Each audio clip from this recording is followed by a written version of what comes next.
Hi there! In this video that you're going to see now, which is dedicated especially to you, to the ones who donated the higher amount listed in my donate page on the Frudo.com website, I will show you all the different uses that I make of the different devices that I use for the shooting the videos of the Beatles breakdown, and so I will show you how I use the different microphones and the amplifiers, the guitars, the different sounds, how I record the electric guitars, how I record the acoustic guitars, so the difference between placing a microphone in a way or in another, and distance and everything. So in the end you will be perfectly able to understand how I create the sound in these videos. In the description box of the video you will also find the links of where to buy the gear that I'm using in this video. What I would like to mention here is that especially for what concerns the vocals, most of the results that you hear in the videos, most of the audio quality that you hear in the video, is not directly due to the devices, the gear that I use, but is in the way I sing. And this is very important. This is something that I care a lot repeating. First of all, you have to sing in a particular way. So for those of you who are interested in going in deep through this matter of the vocals and understanding how it's important to sing in a particular way to get a very good recording result, I'm opening a website in this address here that you see here and in the description box as well. There you can go into more details and get some more, instructions on how to sing better, so your recordings sound, perfectly as you expect them to be. So this is the video. Enjoy this one. It's an amazing travel through my stuff. The audio recording software that I use for the videos to recording the audio of a video is the GarageBand. GarageBand is an Apple software, which is a very, very basic and very simple to use, kind of a primitive one. And when you open it, it shows you these windows where you can choose among different types of tracks that you can open. I pretty always choose to open a vocal track, voice track, because this allows me to record myself as a vocalist, or for example an acoustic guitar, but through a microphone. Then you need to click choose here, and it tells you to give a name to the project that you're opening. In this case, I've Got a Feeling to create. Here you can put your BPM or the kind of tempo and the tuning, the key of the song, major, minor, and so I sometimes do this, I sometimes don't, because I don't use many of the functions that GarageBand use. I don't use. I use it in a very simple way. So create, and when you create a project, it opens up a project, as you see, where you have a male basic track and a female basic track. Meaning that the male basic track will have some kind of preset already preset, and the female one some different ones. I pretty never use the female track, so I basically eliminate the track this way. I will now open a complete project so you can see how I use and how I record myself and how I edit all the audios. For what concerns the techniques that I use when I record myself, it's very simple. You see that I am recording myself in a kitchen, so there's not any kind of sound dampening or whatever cure in the ambient. This is a project for I've Got a Feeling, one of the videos that I made. I choose to show you this project because it contains pretty all the different techniques that I use, and it's also very simple to show. So on the first track, which you switch on and off by, you can select this one by clicking on the small headphones, yellow headphones here. You hear a click that I made myself by beating on the table. On the second couple of tracks, you can hear an acoustic guitar.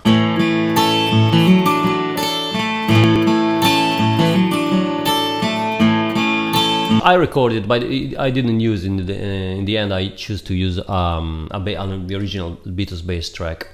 But let me show you some kind of interesting thing about how I am mixing and editing this acoustic guitar. I have two different techniques for this. The first one is that I first record a track and then I record the other track by staying, of course, the most possible in sync with the first one. And the small difference, the small nuances in the performance that I make creates this great effect that you hear in many records. Then what I do is pan. I use the panning option here, the panning control, to pan this one of them totally on the right side of the stereo and then the other one on the left side. So this gives this open sound that you hear. Another way to do this is record just one guitar, this one, and then you copy this one on the second track this way, and then you actually shift them a bit until you see that gives you the same effect, chorus effect.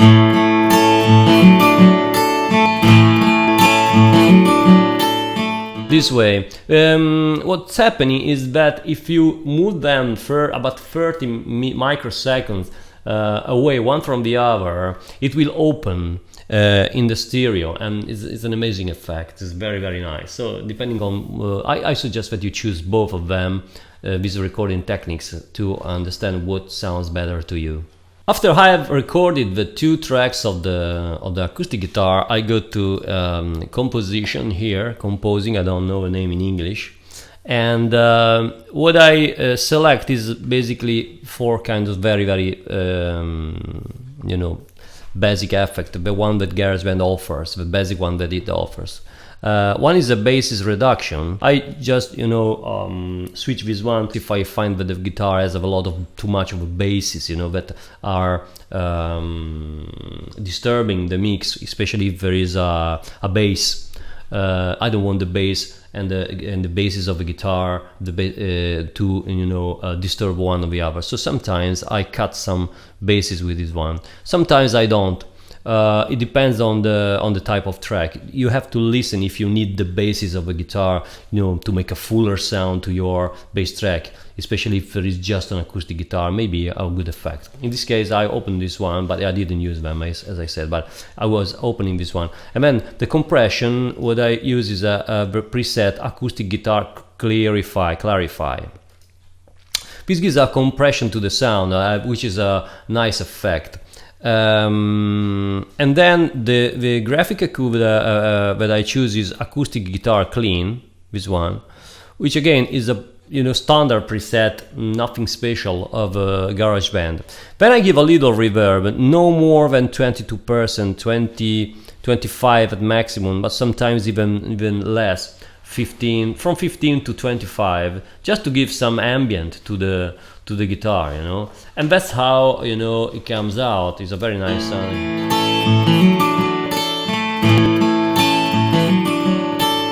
Later I will explain you how I record this one with the microphone. These are the 3 vocal tracks that I recorded for I've Got a Feeling. Let me show them to you. Oh, please believe me, I'd hate to miss a train. Oh yeah, oh yeah. As I've Got a Feeling is taken from the Lady B album. The Lady B album was recorded without any kind of double tracking. This was the original intention of the Beatles. You don't see any double tracking here. So this is actually the first vocal. Oh, please believe me. The one by Paul, and this one is my interpretation of the interval by John. Oh, please believe me, I'd hate to miss a train. Oh yeah, oh yeah. GarageBand allows me to see the this window of the project, but if I click on the project here twice, it opens another part of the project here, the same part that I'm looking at here, but in a detailed vision. You can see it here. I can enlarge it and make some kind of cuts in case I want to repeat a part from now on. I can cut it off just like this. Then I go here and I do that. Make a hole and then fill it when with whatever I want. Let's go back this way. Now, when it's up to the vocals, I will show you now how I record this one. But I would like to mention a few things. First of all, Lady B was an album that was meant to be recorded live.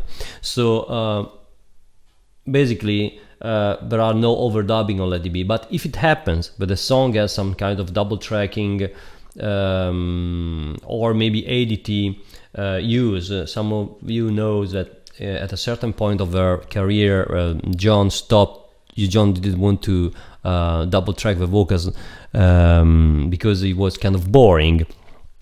So he asked the technician to invent a sort of automatic double tracking system, which is ADT, which was called ADT. Now you cannot reproduce ADT because it was mix of electronical and mechanical. But what you can do is actually that you can fake it in a way, imitate it in a way, and I will show you now how I do this. So if I want to do a simple double tracking like in the first Beatles records, what I do is simply sing the song twice. I try to take care to do the best possible, but not so precisely. If I want to reproduce a ADT effect for the songs of the 66 on, I have to be more careful in trying to be the most possible over the original performance that I am doubling. Now that I want to double track the vocal track of the Paul in this project, so what I do is Ctrl D, that will open exact clone of this original track here. So with all the effects and everything that I switched on here would be reproduced here, cloned here. Then what I do is I have two different choices of recording. One is using my headphones. So this is classical. You put the headphones on, you switch the monitors off, and you record yourself. The other one is using the figure of 8 microphone configuration, which I'm going to show you now here. You can see it here now, this one. And this allows me to put myself at 19 degrees from the monitor. The microphone will capture behind and in front, but nothing or almost nothing will get captured aside from the microphone. So this allows me to use the monitors and don't use the headphones. So I switch the bass track on this way, and I sing, "Oh, please believe me, I hate to miss the train, oh yeah." Okay, this way. I sing the whole track by taking care, if I want to reproduce ADT, by taking care the most possible to clone this one. So let's try.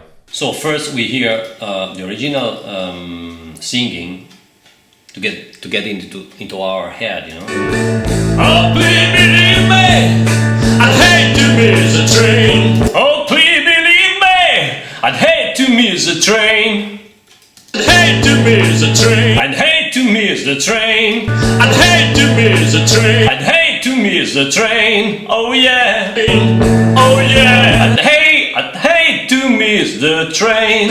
I'd hate to miss the train. Okay. I'd hate to miss the train. And then I record this one. I just lower a bit the bass track, so a little, you know, even few will get into the microphone. Then open this track, go to record here. Oh, please believe me, I'd hate to miss the train. Oh yeah. And I record my second track here. Then what I do is I listen to them coupled. Let's see what's the effect. Oh, please believe me, I'd hate to miss the train. Oh yeah. Okay, and what I do is basically I move one of them with a pan, a stereo pan, a little away, you know, so that when you switch the bass track on... Oh, please believe me, I'd hate to miss the train. Oh yeah. And I look for the correct level when I hear the effect that I need.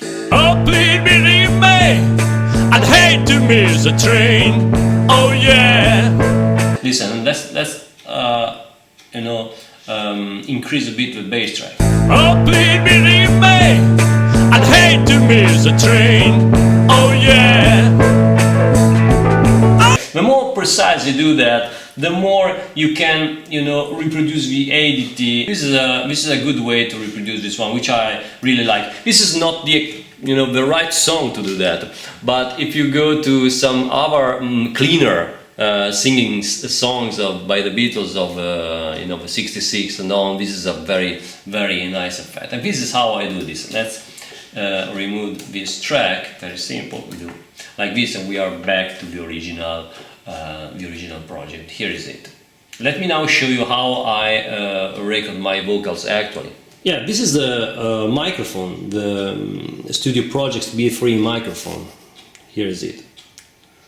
Yeah, I always use this one. It's a long time I got this one. It never let me down. It never let me down. It's a very good one. I'm really glad about the sound of the microphone. On the rear side of the microphone, you have an attenuation. You get a linear signal in the middle of a switch position, and then 10 dBs attenuation here.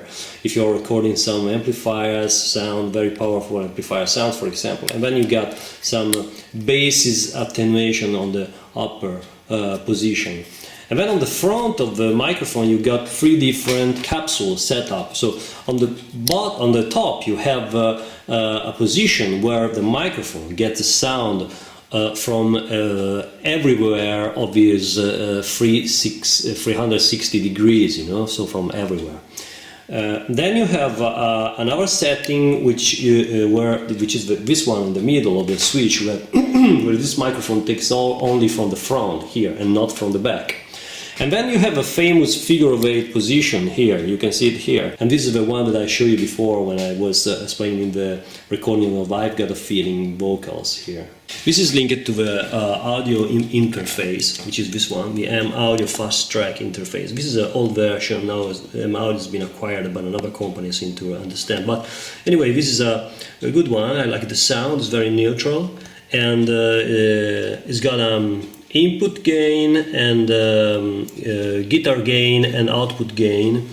Well, for both conserve the output gain, I use the one of the iMac, but the input gain is this one, the microphone that you just saw, the Studio Projects microphone, and this is the level that allows you to adjust the input level, I don't use that one often, but sometimes when there is a song that has a lot of P's, I use this microphone shield here. I put it really just like in front of a microphone, most possible close to the microphone, but not touching it, just like this, just like the old anti-speed shieldings that the Beatles microphone had, so it doesn't interfere with the sound that much. And then I sing just right, a bit nearer than I show you. So if I show you that I'm using, for example, something like 6 or 8 fingers distance, when I don't use that, if I use this one, I just get some more near 1 finger or 2. Another thing that you have to do when you record a track, any kind of track, even acoustic guitar, for example, you have to watch to the input level here. So suppose that I am going to record another track of I've Got a Feeling, So I have to sing just like exactly the same volume, the same, attitude that I will have when I'm going to record this one and make a test about the input level. So it must be set in a way using the M-Audio interface that I showed